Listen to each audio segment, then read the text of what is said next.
जय हिंद, नमस्ते। आप सभी साथियों का स्वागत करता हूं स्टूडेंट वार एजुकेशन परिवार में। गाइज, जैसा कि आप सभी साथियों के मुझे कमेंट्स आ रहे थे कि एएनएम एग्ज़ाम की प्रिपरेशन करवाइए सर। जी हाँ, विथ सिलेबस के साथ हमें जो है एएनएम एग्ज़ाम की तैयारी करना है। तो आज से मैं आप लोगों की प्रिपरेशन स्टार्ट करवा रहा हूँ। देखिए, यहाँ पे आप लोगों का जो एग्ज़ाम है एएनएम एंट्रेंस एग्ज़ाम, वो यहाँ पे कैलेंडर में जो दिया गया है जुलाई में होना है। जी हाँ, कब होना है? जुलाई मंथ में होना है। बट अभी तक आप लोगों का जो है ऑनलाइन एप्लीकेशन फॉर्म अप्लाई नहीं किया गया है। जी हाँ, जैसा कि हमने यहाँ पे संभावना जताया था कि जून के मंथ में आप लोगों का जो है ऑनलाइन फॉर्म आपके द्वारा, यानी जो है MPESB मध्य प्रदेश कर्मचारी चयन मंडल भोपाल की तरफ से यहाँ पे अप्लाई करवाया जाएगा। लेकिन अभी तक कोई भी यहाँ पे अपडेट नहीं है, उनके तरफ से कोई भी ऑनलाइन लिंक एक्टिव नहीं की गई है फॉर्म फिल करने के लिए। तो यहाँ पे अभी आप लोगों के मन में क्वेश्चन होगा कि जो फॉर्म है वो आप लोगों के कब तक आएंगे। तो देखिए, यहाँ पे फॉर्म का तो कुछ डिसाइड नहीं किया जा सकता। अगर देखिए एग्ज़ाम कैलेंडर में आप लोगों की जो है एग्ज़ाम की तारीख यहाँ पे आगे बढ़ जाएगी, क्योंकि जून में तो अभी तक फॉर्म आया नहीं है। ठीक है, तो यहाँ पे आप लोगों का जो है अगर जुलाई में फॉर्म आते हैं तो आप लोगों का एक मंथ आगे, यानी उसके बाद आप लोगों का एग्ज़ाम का शेड्यूल हो जाएगा। जी हाँ, मतलब अगस्त सितंबर, यहाँ पे अगस्त सितंबर तक आप लोगों का जो है एग्ज़ाम हो सकता है। जी हाँ, कब तक हो सकता है? देखिए, एग्ज़ाम कैलेंडर में आप लोगों की जो एग्ज़ाम डेट है वो कब दी हुई है? वो जुलाई में दी हुई है। तो जून में आप लोगों का क्या है, फॉर्म आ जाना चाहिए था, लेकिन वो अभी तक आया नहीं है। ठीक है, तो हो सकता है आप लोगों का फॉर्म जुलाई में आए और एग्ज़ाम आप लोगों की अगस्त सितंबर यहाँ पे हो जाए। ठीक है, बट हमें क्या करना है, प्रिपरेशन अभी से स्टार्ट कर देना है। ओके, फॉर्म और एग्ज़ाम डेट का जो है इंतज़ार नहीं करना है। क्यों? क्योंकि अच्छी तैयारी के लिए जो है एग्ज़ाम की प्रिपरेशन, किसी भी एग्ज़ाम की प्रिपरेशन हो वो पहले से ही स्टार्ट कर देना पड़ता है। जी हाँ, जैसा कि आप लोगों को मैंने जो पिछले प्रीवियस ईयर का एग्ज़ाम हुआ था एएनएम का, वहाँ पे अच्छी खासी प्रिपरेशन आप लोगों को मैंने करवाई थी। जी हाँ, विद सिलेबस के साथ। देखिए, सिलेबस तो मैंने पहले भी बना चुका है, पुराना वीडियो मेरा डला हुआ है, सिलेबस भी है और कुछ अच्छे अच्छे वीडियोस है जहाँ पे बहुत सारे पुराने क्वेश्चन भी मिल जाएंगे। चलिए, सबसे पहले मैं इस वीडियो में मैं बात कर लेता हूँ। सिलेबस लेके आया हूँ मैं आप लोगों के लिए। सिलेबस क्या रहने वाला है आप लोगों का एग्ज़ाम का? ठीक है, एएनएम एंट्रेंस एग्ज़ाम का जो सिलेबस है वो क्या रहने वाला है, ये सारी की सारी डिटेल मैं यहाँ पे चर्चा करने वाला हूँ। इससे पहले बात कर लेता हूँ, अगर नए साथी जो एएनएम एंट्रेंस एग्ज़ाम की एग्ज़ाम देना चाहते हैं उनके लिए इंट्रोडक्शन एक छोटा सा हो जाए कि जो एएनएम कोर्स है वो एक्चुअली में है क्या। जी हाँ, एएनएम कोर्स एक्चुअली में क्या है, तो देखिए यहाँ पे इसका फुल फॉर्म होता है ऑक्सिलरी नर्सिंग मिडवाइफरी। जी हाँ, मतलब महिला सहायक नर्स दाई होता है। अब ये महिला सहायक नर्स दाई क्या है? महिला महिला सहायक नर्स दाई। जी हाँ, ये क्या होता है? तो देखिए, ये जो होता है आप लोगों को बता दूँ, ये फॉर्म केवल महिला कैंडिडेट अप्लाई करती है। जी हाँ, एनएमएसटी का एग्ज़ाम केवल महिला कैंडिडेट देती है। और ये जो महिला सहायक नर्स दाई होती है, इसका काम क्या होता है? मतलब सीधी सी बात की एएनएम का काम क्या होता है? जी हाँ, मैं सारी चर्चा करने वाला हूँ, जॉब से लेके हर चीज़, सिलेक्शन क्राइटेरिया क्या रहने वाला है, कौन इस कोर्स को कर सकता है, पूरी डिटेल यहाँ पे देने वाला हूँ। आराम से जानते हैं। चलिए, तो ये जो एएनएम होती है ये क्या होती है, तो बता दूँ यहाँ पे मैं, किसी भी स्वास्थ्य विभाग में, कहाँ स्वास्थ्य विभाग में ये डॉक्टर के नीचे, कहाँ डॉक्टर के नीचे या किसी नर्स के नीचे काम करती है। कौन? एएनएम। जी हाँ, महिला स्वास्थ्य कार्यकर्ता का काम क्या होता है? किसी डॉक्टर या नर्स की सहायता करना। क्या? सहायता करना। जी हाँ, जिस प्रकार से एक दाई बच्चे की देखभाल करती है, उसी प्रकार एएनएम का काम होता है मरीज़ की देखभाल करना और डॉक्टर और नर्स की मदद करना। ये तो एएनएम का काम हो गया। अब बात करते हैं यहाँ पे सबसे इम्पोर्टेंट, ये जो एएनएम का कोर्स है ये होता है आप लोगों का कितने? 2 साल का होता है। कितने साल का होता है? 2 साल का होता है। जी हाँ, प्लस अगर 2 साल का आप कोर्स कर लेते हो, इसके बाद आप लोगों को 3 साल तक जो है शासकीय स्वास्थ्य विभाग में आप लोगों को विभाग में क्या करना पड़ता है, कार्य करना पड़ता है। जी हाँ, 3 साल की जो है इंटर्नशिप कहते हैं उसको, ट्रेनिंग कहते हैं। इसमें आप लोगों को फुकट में काम नहीं करवाया जाता है, फ्री में कोई। इसमें आप लोगों को क्या करवाया जाता है, इसमें सैलरी भी आपको मंथली यहाँ पे साथ में मिलती है। जी हाँ, सैलरी भी आप लोगों को दी जाती है जब इंटर्नशिप करवाई जाती है। देन अब देखिए यहाँ पे इस कोर्स को जो है करने के लिए आपका जो क्वालिफ़िकेशन है, क्या क्वालिफ़िकेशन मतलब योग्यता क्या लगती है। जी हाँ, कौन कैंडिडेट इसको अप्लाई कर सकता है, तो सीधी बता दूँ यहाँ पे, ये जो है यहाँ पे आप लोगों को 12th पास आउट होना चाहिए। क्या होना चाहिए, 12th पास होना चाहिए मात्र आपका ये क्वालिफ़िकेशन लगने वाला है। तो बहुत ही अच्छा कोर्स है, अपने आप में शानदार कोर्स है। इस कोर्स को करने के बाद आप लोगों को सीधे यहाँ पे जॉब भी प्रोवाइड करवाई जाती है। जी हाँ, जितनी सीटों पे यहाँ पे आप लोगों का एडमिशन लिया जाता है, उतनी सीटों पे यहाँ पे आप लोगों के लिए वैकेंसी भी निकाली जाती है और सारे के सारे कैंडिडेट को यहाँ पे जॉब भी लग जाती है। जी हाँ, बहुत ही शानदार कोर्स है। देखिए, तो 12th पास आउट होना चाहिए इस कोर्स को करने के लिए, और आप लोगों की जो मिनिमम एज कम से कम 17 वर्ष पूर्ण होना चाहिए, और मैक्सिमम एज आप लोगों की 30 वर्ष तक वाले कैंडिडेट इस कोर्स का जो है फॉर्म अप्लाई कर सकते हैं। बता दूं यहाँ पे आयु सीमा में 5 वर्ष की छूट भी दी जाती है। SC ST कैंडिडेट को, OBC कैंडिडेट को लगभग 3 वर्ष की छूट दी जाती है। तो इस प्रकार से ये आप लोगों का क्राइटेरिया होता है फॉर्म अप्लाई करने के लिए, ठीक है। ये डिटेल हो गई, और जॉब की भी बता दिया मैंने कि किस प्रकार से जॉब आप लोगों को मिलेगी। सबसे पहले कोर्स करोगे आप 2 साल का, फिर 3 साल का इंटर्नशिप, उसके बाद यहाँ पे आप लोगों के लिए वैकेंसी निकाली जाएगी, फिर वैकेंसी की एग्ज़ाम आपको क्वालिफाई करोगे और आप लोगों का जो है यहाँ पे सिलेक्शन हो जाएगा, ठीक है। चलिए, अब यहाँ पे सिलेबस की चर्चा करते हैं हम बहुत ही शानदार तरीके से। ओके, सिलेबस के अकॉर्डिंग ही आप लोगों को मैं तैयारी करवाऊंगा, क्योंकि आप लोगों ने पिछली बार मुझसे जो है स्टडी की होगी। मैंने बहुत ही शानदार तरीके से आप लोगों को प्रिपरेशन करवाया था अकॉर्डिंग टू सिलेबस के अनुसार। देखिए गाइस, यहाँ पे एक्चुअली में जो आप लोगों का NM का सिलेबस होता है वो कैसा होता है, 10+2 पद्धति पे आधारित होता है। जी हाँ, 12वीं कक्षा पे आधारित होता है बिल्कुल। और लेवल वैसे देखिए यहाँ पे बताता है वो कि सिंपल लेवल है, लेकिन हाई लेवल थोड़ा बढ़ा दिया है। अब ये जो है आप लोगों का एग्ज़ाम लेने का तरीका बदल गया है। जी हाँ, वो कम से कम NCERT बेस्ड होता है, ठीक है।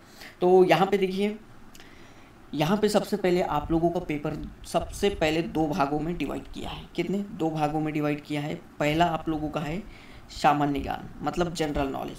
कहाँ का जनरल नॉलेज पूछेगा, तो देखिए यहाँ पे आप लोगों को कुछ मध्य प्रदेश के जनरल नॉलेज के क्वेश्चन डाल देगा, और कुछ आप लोगों के भारत के जनरल नॉलेज मतलब GK के क्वेश्चन डाल देगा, ठीक है। मतलब टोटल जो GK के क्वेश्चन रहेंगे वो 50 नंबर के, कुल इन पे 1-1 नंबर रहेगा और 50 नंबर आप लोगों को, ठीक है। सेकेंड पार्ट आपका क्या है, तो देखिए सेकेंड पार्ट आप लोगों का साइंस है। जी हाँ, जनरल साइंस मतलब यहाँ पे देखिए 100 क्वेश्चन पूछेगा आपको, और बात कर लूँ यहाँ पे 100 क्वेश्चन 100 नंबर, ठीक है। यानी कुल आप लोगों का पेपर कितना, 150 नंबर का होगा। 150 प्रश्न होंगे और 150 नंबर का पेपर होगा, ठीक है। ये आप लोगों का इस प्रकार से जो है पाठ्यक्रम डिवाइड कर रखा है। अब देखिए डिटेल वाइज देखते हैं सिलेबस, हम लोग डिटेल वाइज सिलेबस क्या रहने वाला है, ठीक है। ये तो आप लोगों को खाली आप लोगों का देखिए किस प्रकार से डिवाइड किया है ये बताया है मैंने। अब डिटेल वाइज देखते हैं। तो गाइस, सबसे पहले मैं रिक्वेस्ट करना चाहूँगा आपको, अगर आप यह वीडियो देख रहे हो तो वीडियो को अधिक से अधिक अपने साथियों के साथ शेयर भी कीजिएगा, और नए साथी हमारे चैनल को सब्सक्राइब कर ले और बेल आइकन को भी प्रेस कर ले, ताकि आने वाले सारे इंपॉर्टेंट वीडियो आप लोगों को सबसे पहले मिले, ठीक है। चलिए बढ़ते हैं, हम लोग डिटेल में सिलेबस देखते हैं। तो गाइस, यह रहा आप लोगों के सामने महिला स्वास्थ्य कार्यकर्ता ANM प्रशिक्षण चयन परीक्षा हेतु पाठ्यक्रम सिलेबस। जी हाँ, सबसे पहले जैसे कि मैंने बताया था 50 नंबर के आप लोगों की GK के क्वेश्चन रहेंगे। इनमें आप लोगों को क्या पूछ लेगा, जैसे मध्य प्रदेश की सामान्य प्रमुख जानकारियाँ। जी हाँ, प्रमुख अभयारण्य, राष्ट्रीय उद्यान, जैसे आप लोगों का पूछ लेगा कि कान्हा नेशनल पार्क की स्थापना कब हुई थी, तो ये इस प्रकार के क्वेश्चन आप लोगों को पूछेगा। मैंने करवाया भी था पिछले वर्ष जो एग्ज़ाम हुई थी आप लोगों की, उनमें किस प्रकार से जीके के क्वेश्चन पूछते हैं। नदियों से संबंधित क्वेश्चन आ जाएंगे। प्रमुख सिंचाई योजनाएं, पर्यटन में क्या आ जाता है, मतलब जैसे आप घूमने जाते हो ना, दुर्ग देखने जाते हो, किले देखने जाते हो, प्रमुख महल, पौराणिक, दर्शनीय एवं प्राकृतिक स्थल के बारे में पूछेगा। गुफाएं, समाधि व मकबरे, जैसे आप लोगों को पूछ लेगा झांसी की रानी लक्ष्मीबाई का मकबरा कहाँ है, तो ये ग्वालियर में होता है। इस प्रकार के क्वेश्चन आप लोगों को पूछेंगे, तो ये भी आप लोगों को मैं टाइम करवाते रहूँगा, ठीक है। सारे जो है जितना भी आप लोगों का बनता है सिलेबस के अकॉर्डिंग, वो मैं आप लोगों को, मेरी जिम्मेदारी है प्रिपरेशन करवाना, और आपको पता है कि मैं पूरे सही तरीके से यहाँ पे आप लोगों को करवाता हूँ, ठीक है। मध्य प्रदेश के प्रमुख व्यक्तित्व, जैसे राजनीतिक व्यक्ति के बारे में पूछ लेगा, जैसे खिलाड़ियों के बारे में मध्य प्रदेश के पूछ लेगा, कलाकार, प्रशासन, लेखक, साहित्यकार, समाजसेवी, इनके बारे में या आप लोगों को पूछेगा। ओके, आप लोग पुराने वीडियो भी उनको रिवाइज करके देख सकते हो, नए वीडियो तो मैं बनाऊंगा ही आप लोगों के लिए, ठीक है। चलिए, ये आप लोगों का रहा। बात कर लेते साइंस का। देखिए सीधे इन्होंने लिखा है सिलेबस में, 12वीं परीक्षा के पैटर्न के आधार पर आप लोगों को जो है क्वेश्चन पूछा जाएगा। तो सबसे पहली यूनिट देखिए, यहाँ पे सबसे पहली यूनिट आपकी क्या है, ब्रह्मांड। मैंने ब्रह्मांड को डिटेल वाइज वीडियो में बना भी रखा है, जी हाँ, किस प्रकार से आप लोगों को थ्योरी प्लस न्यूमेरिकल, ये वाला वीडियो मैंने बना के भी रखा है पिछली बार। इस बार भी हम लोग वैसे ही स्टार्ट करेंगे, ओके, इंपॉर्टेंट क्वेश्चन के साथ। देखिए वीडियो पसंद आ रहा हो तो कमेंट्स भी ज़रूर कीजिएगा, ताकि मुझे पता चलते रहे कि हम जो आप लोगों के लिए वीडियो बना रहे हैं वो आप लोगों के लाइक बन रहा है या नहीं, आप लोगों को पसंद आ रहा है नहीं, ये आप लोगों का जो है लाइक और कमेंट्स से मुझे पता चलता है। चलिए, सेकंड आप लोगों का है मापन आप लोग देखिए, मापन वाला जो यूनिट है वो आप लोग शायद टेंथ से ही पढ़ लेते हो।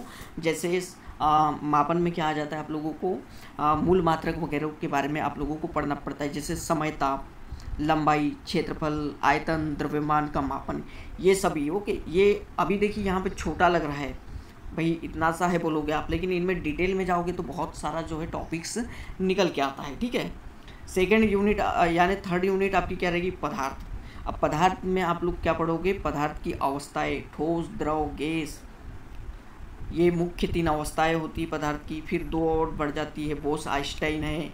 ओके, चलिए, पदार्थ के गुण आप लोग पढ़ोगे।